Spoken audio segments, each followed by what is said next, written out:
All right, are we ready to start a new project instead of just finishing the ones we've already started? Good, because that's what we're gonna do right after this.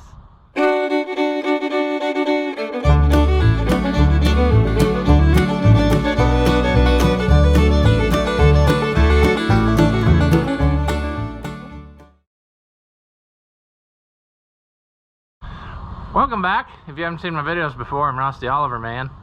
This here is a Model 92 Maytag multi-motor. Probably the most common variation you'd see. Long base, you know, single cylinder, and runs like a clock. I'll put a video in of it running outside a while ago. All right, just for proof's sake, I'll show you that it does run. Whoop, backfire. There we go. It probably doesn't like the way I hauled it in the car, but it is a runner, and that's what we need. So anyway, you'll get to see the videos of taking it apart and cleaning it up. So anyway, you can see that it runs, and this actually came from an old feller that used to work at the co-op. He got into collecting engines, and at the end he had 4 or 5 of these and had them painted. One was painted totally red, one was painted this color. I think he had an orange one, and I don't know, pink one maybe. Just something different. Basically, for a long time these were not worth much. This is exactly like the one that I had. The very first thing I ever had was a Model 92 Maytag. You'll probably see it in a clip here in a minute when I show you what we're doing. But anyway, so I was looking for one of these, which I guess if you don't know, these are washing machine engines off of Ringer washing machines. They were gas powered back in the day, and I'll tell you what, everybody who had one, I think the first day the electricity came, these things got thrown in the scrap pile and they put an electric motor on, because these can be cantankerous. I will tell you what I know from running them for years at the fair and whatnot. The biggest problem that people make the mistake of is when they mix the fuel. This is the kind where you got to mix oil and gas to get your fuel mixture. And when people do that, I think they went too heavy on the oil, and it would foul out the plug, and then it wouldn't run good and whatever. There's a fine balance, very fine, between having it too thin to where it squeaks and it's not getting enough oil, and having too much oil to where it smokes all the time and fouls the plug. And so you got to kind of be up on your mixture to get it exactly right. And a lot of times I think what I was doing was buying the 50-to-1 mix and then putting it in a can that was a gallon bigger. So like if it was 50-to-1 in a gallon jug, then I would use a 2-gallon jug, and it would basically cut it in half, and it would work pretty good. But if you were going to run it under a load, you're probably going to have to give it a little bit more oil than that. But anyway, they're pretty resilient once you get them all lined out, you know, to where they do what they're supposed to do. There's a serial number, if you didn't know, on them. But I bought this because I got a project I want to do, and that is a McLean garden tractor. I now have one on steel and on rubber. As you may recall, at the last show at the fairgrounds, in that video, I bought that garden tractor. That was a rubber-wheeled McLean. And I have a steel-wheeled McLean, and that's what's going to get this motor. And it was a company that, I guess back in the day, everybody and his neighbor was building garden tractors, trying to make a buck. And this guy, he would build these. They're just very simple little garden tractors, and he would buy worn out washing machine engines and do a quick overhaul and a Craigslist paint job on them or whatever, and bolt them to the garden tractors and sell them again. So that's what we have. I don't think that they were overwhelmingly successful or great on power, but we're going to put it back the way it's supposed to be. And so anyway, the biggest chore here, because the thing runs excellent, is going to be cleaning off of this nasty paint. It will probably come off with a little bit of brake cleaning and whatever, because I don't think he did a lot of prep work, and I have no idea what it looked like before. But it's just going to be a lot of cleaning, and I'm just going to take it apart to do that. I'm not going to take it all the way apart, like take the piston and rod out and all that, no. But I'm going to take it apart enough that I can clean off the stuff. This is going to be a chore because this is all aluminum. The flywheel is aluminum. Of course, it won't hold still now for me to scuff it up, but this back plate is aluminum. And it might come off with a wire wheel, but it'd just be easier to take it off of the motor to do that, because it's fairly simple once you get the flywheel off. This is the carburetor, and of course your fuel needle, you had to set it and mix it. However, it's pretty well all the way open. This way was closed. I don't know how they have it set, but anyway, the point is, I know it runs, and that's why I bought it. And then, as you will see in this next clip, I went out to the shed to see what my parts situation was, because I've got a bunch of these motors in pieces. I bought a bunch that had been in a fire one time, so, but I think I'm almost out of the good stuff, so I need a short base. I have this one has the long base, which was probably, like I said, the most common one you see, and the base would span underneath of the washer from rail to rail. But for this garden tractor application, I need the kind where it's got mounting lugs here and there, you know, the short base, so it fits in there. I have several variations of this in my collection of stuff. The 92, just like this one, that I bought first as a kid. And then I started collecting different variations, because different washers had different bases and different configurations of stuff, so I can't even remember what all numbers they have now. I think one of them's a Model 19, which is still this same motor, but the base is different, and it's got a pedal that comes out at an angle because it was on the Model 19 washer. And the twin cylinder is a Model 72. I've got one or several of those, I don't know.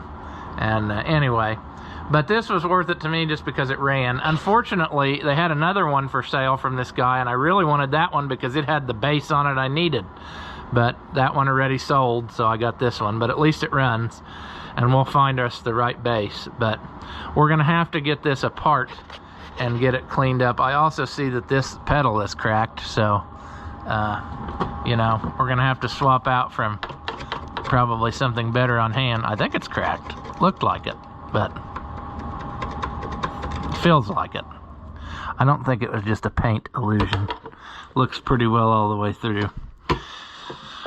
It probably was side impacted or something, you know. It's got a little slop in it, but anyway, like I said, we know it's a runner, and that's half the battle, because we don't want to be fooling with them.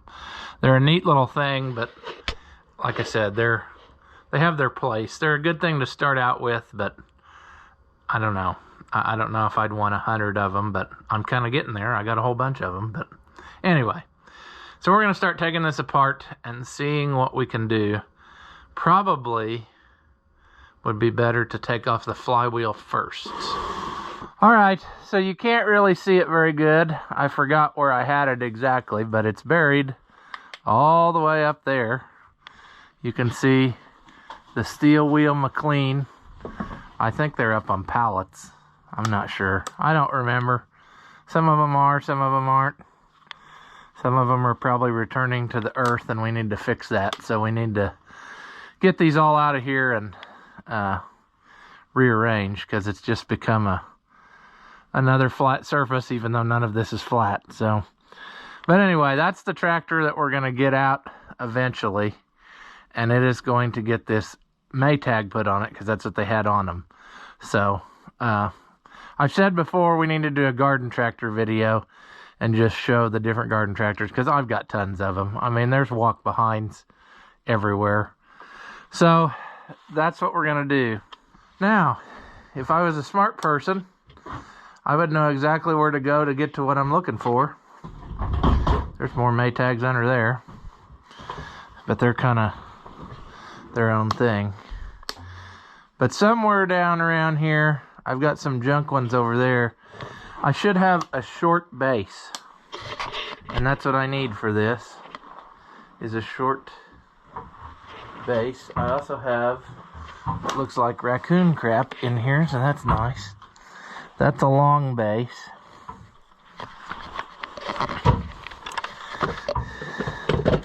I maybe don't have one. There's a bottom plate, and there's a twin, and there's some ratchet parts. This might be a more involved process than what I thought it would be. It's too cold out here to really play with it. Should we stick our head precariously under this table, where we will die instantly?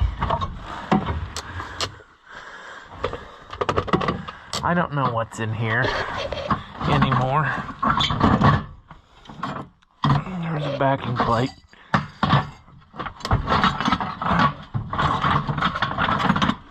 I doubt there is a base in there.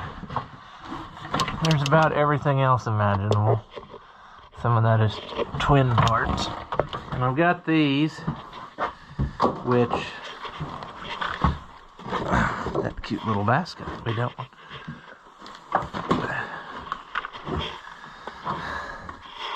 But they are, that one's missing one leg, so that's a bummer.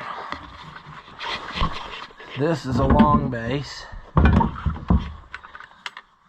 That one has got almost everything.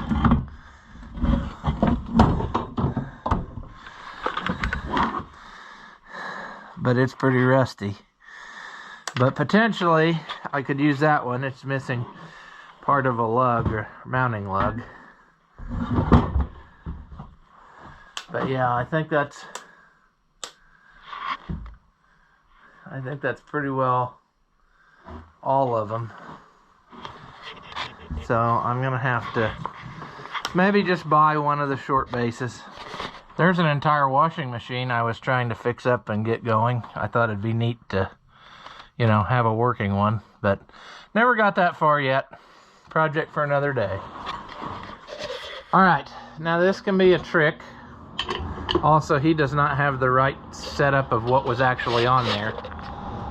There's supposed to be also a pulley that clamps on here, and we're gonna have to get us one of those to run this garden tractor eventually. But we're gonna try to get this flywheel off and hope for the best.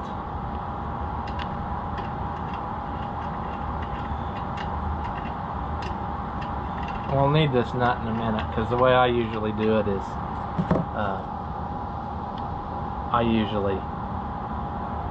what am I trying to say? I kind of hold it up in the air and tap the end of the shaft with a hammer, and usually the weight is enough to pop it loose. But anyway, this here, we might as well take this off, even though it doesn't affect what we're doing right now. This is the points cover, so you can actually get to the points and adjust them while the flywheel's on the engine.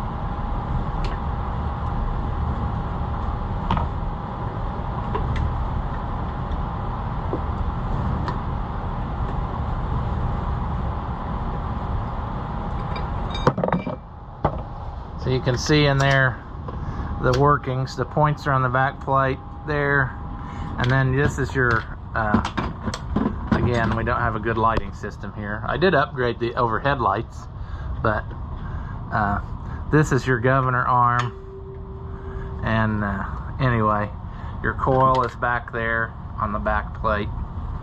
So, and what I'm gonna do is, eventually you can really like mirror polish these flywheels by starting it up and letting it run, and you know, taking a heavy pad and some heavy gloves and just working on it. So that's probably what we're gonna do eventually. But let's get this all the way off of there. Let's put these back in so that we destroy that, you know.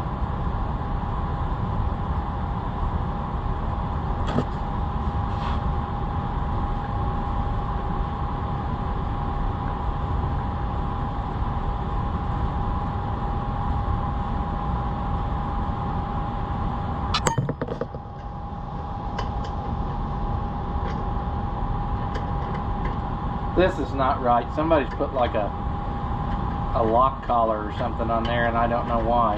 Unless the end of that thing is cracked and they tried to hide it. I guess that's possible. But they could have just done that because they wanted to space, is what I'm saying. Like, take up the space, make it look better. Now I'm kind of concerned of what I might find under that, but we'll deal with that later. Right now, his problem is getting the flywheel off.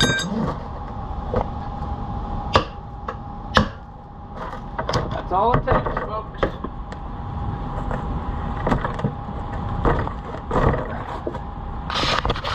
So I don't know if you saw that or not, but that's usually how I do it. I just kind of lift it up and brace it, and then I have the nut flush with the shaft, give it a few taps, and it comes right off. So now we'll work and work and work to do this, but there we go. There you can see the heavy magnet in here that works with your coil, and there's the little governor apparatus. And we might even try on this. I bought some of that environmentally friendly paint stripper to try on that American, or not American, but that Heritage Oliver 1355. So I might try that on here and see if that'll strip this nonsense off of this aluminum. But anyway, so here's our back plate, and now it will come off of here, but I'm going to, let's see here. It's been a while since I've done one of these. There should be a screw. There's a screw that tightens the back plate to this. This is like an oil catch. Try to keep some of the oil off of everything if it wicks out of the side. Usually these are just very tight. Just walk that off of there, and there's your points plate with your coil and the whole shebang. It's got some writing on it.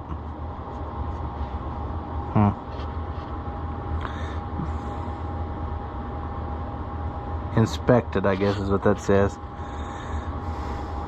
But yeah, these are very reliable. They basically, the FYED4 Magneto, American Bosch, very, very rarely does ever one of those go dead. I have never had that problem. They are usually very reliable. This is not right. This is way too long. This should not be that tall. This is your stopper when it's running. You pull that back, and then there's a plate that goes on here.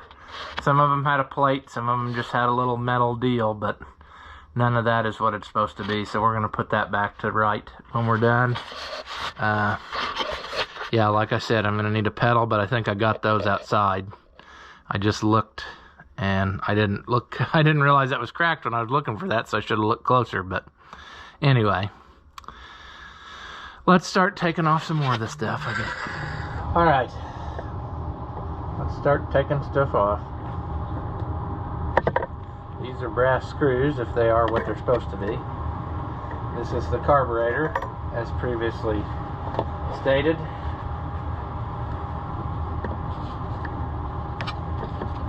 I have no idea how much gas is in here. Probably full. No, not really.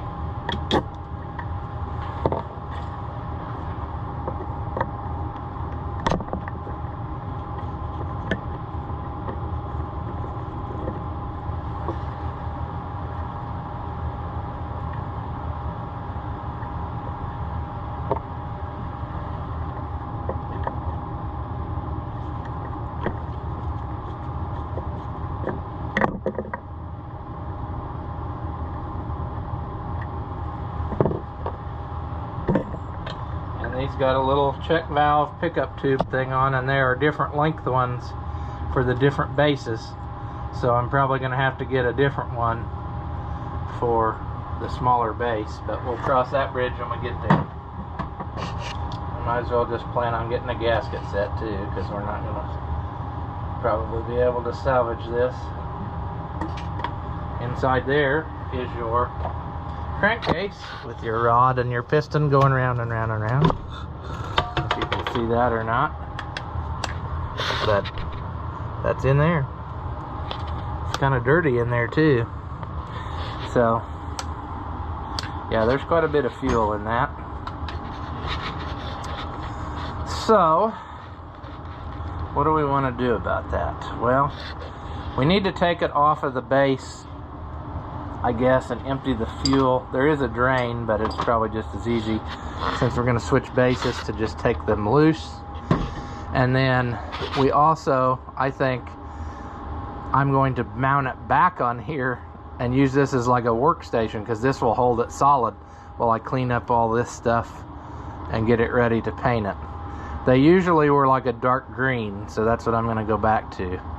But yeah, we're going to work on getting that stuff loose and seeing what we can do about that.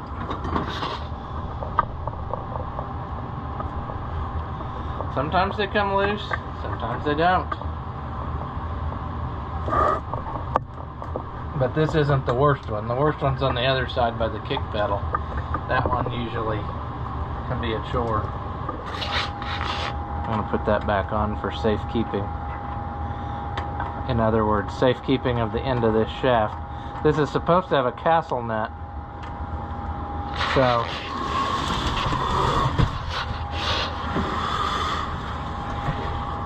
I'm going to have to do that.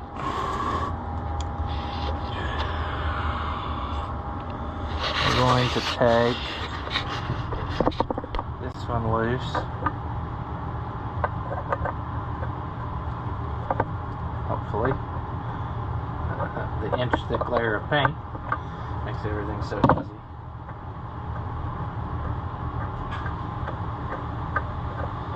But this should let us get our kick pedal cover off and all that stuff. That's actually got a, I forgot about that, it's actually got a thing in, but it's not tightened down, so that's cool. There's the shim. Probably should have kept that.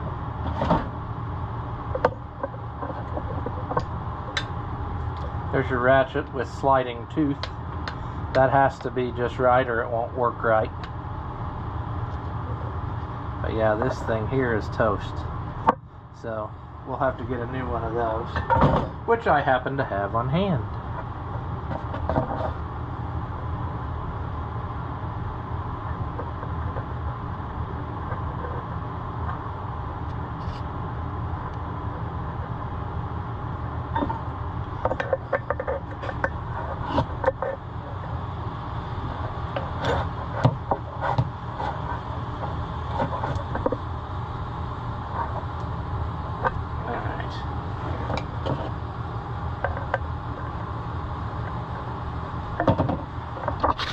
This thing has some steel balls in it, and what it does is it lets it run one way, and then this just freewheels, but when it goes the other way, it locks. So when you kick the pedal, it locks to turn it over, but then when it takes off and runs, it's essentially, it's sitting still, but it's the same as going backwards, because this is going forwards on its own.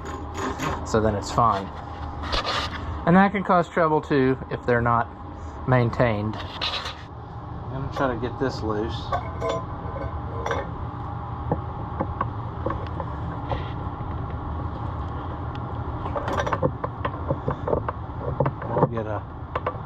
We'll get the correct stuff before this is all over with. Might as well continue on trying to get these loose. Or I could just knock you over. That's always good. This is the one that's going to be a potential problem, but it wasn't on this one, so that's good. It's a good thing they have the screw head, because you can't get up against this casting really. Now, oh, there's one more thing. We might as well take this cover off, possibly. I may not have the right size wrench to get in there and do that. I have a set of sockets and no ratchet, so that's about right.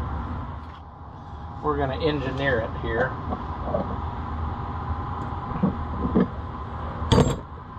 I think it's about time to go to the Hobo Freight and buy some cheapo tools for the basement.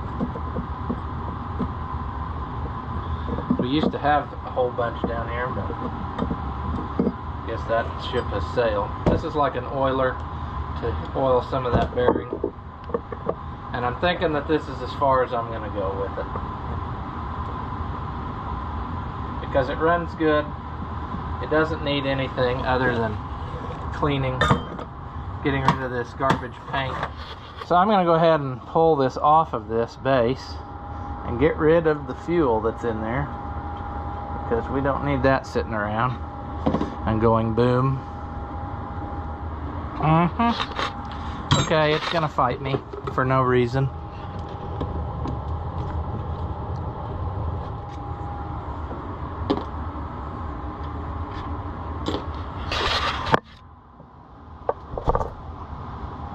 Let's find a bucket and put that in. A little bit rusty in there. But yeah, here's your complete engine. It's just this top half. Everything else down here is fuel tank and the mounting brace, or mounting, yeah, you know what I'm saying, how you would mount it up. So I'm going to put a couple of these back in here, maybe. Oh, we can take this pin out too. A little bit of wear, but not too bad. Well, we're winding down with what we're going to do tonight, but I'm going to just try a real quick aggressive brushing. I think I can peel off a bunch of... It's just not on there very good, so... But it's thick. I would say a mechanical means of doing this will probably take it right off. But, anyway, so I might just work on that by hand, or I might get something and do it, but you don't need to sit and watch a guy scraping parts and cleaning them up. So that's probably where we'll leave this part, but it looks a lot different now than it did. So I got a laundry list of things we need to get to make it what I want for this project that it's going to do. So that's what I'll do. I'll hunt that stuff up, and I don't know how long it'll take me to find it all or get it, but hopefully I can get enough that we can start making progress in the other direction, even if we don't have it back together and running in the next one. We'll at least be headed that way. So that's the plan. As always, if you enjoy my videos, give them a thumbs up. That helps out the channel, and it doesn't cost you anything. Leave a comment. Tell me that you liked it, or tell me that you hated it. Tell me I'm a moron. I really don't care, but anything that you say helps us out too. So thank you again, as always, for watching, and I will see you in the next one.